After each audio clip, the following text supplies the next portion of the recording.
আমাদের মাননীয় প্রধানমন্ত্রী জনাব তারেক রহমান আমাদের মহেশখালীতে আসছেন। এটা জনসভার উদ্দেশ্য না, এটা আমাদের আমাদের মাথার বাড়িতে আমাদের ফুল পাওয়ার এই স্টেশনে নামবেন, টাউনশিপে নামবেন, নেমে তিনি এটা পরিদর্শন করবেন, দেখবেন ফুয়েল পাওয়ার কীভাবে উত্তোলন হয়, নামানো হয়, লোডিং আনলোডিং। এরপরে যেটা বেশি গুরুত্ব দিচ্ছেন তিনি আমাদের যে ডিপ সি ফুড গভীর সমুদ্র বন্দর, গভীর সমুদ্রের যে চ্যানেলটা খনন করা হবে, গভীর সমুদ্র বন্দরের যে আকৃতি প্রকৃতি, এই যে গভীর সমুদ্র বন্দরকে দিয়ে আমরা সমগ্র এশিয়ায় ওয়ার্ল্ডে আমরা ইকোনমিক্যালি আমরা অর্থনৈতিকভাবে সমৃদ্ধ হতে পারবো, সেই গভীর সমুদ্র বন্দর দেখতে আসছেন।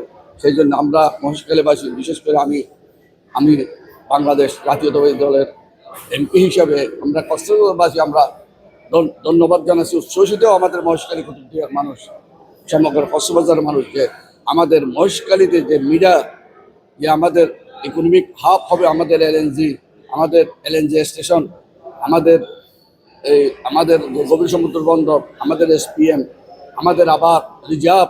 বাংলাদেশে তো তেল অয়েল রাখার কোনো রিজার্ভেশন ছিল না, রিজার্ভার আমার 3 মাস যাতে আমাদের পেট্রোল অক্টেন ডিজেল রাখতে পারে, সেই এগুলো হবে। বিশেষ করে আমাদের মাননীয় প্রধানমন্ত্রী আসছেন আমাদের গভীর সমুদ্র বন্দর কিনি, সেই গভীর সমুদ্র বন্দর এই বাংলাদেশ তথা আমাদের কক্সবাজার অঞ্চলকে সমৃদ্ধ করবে।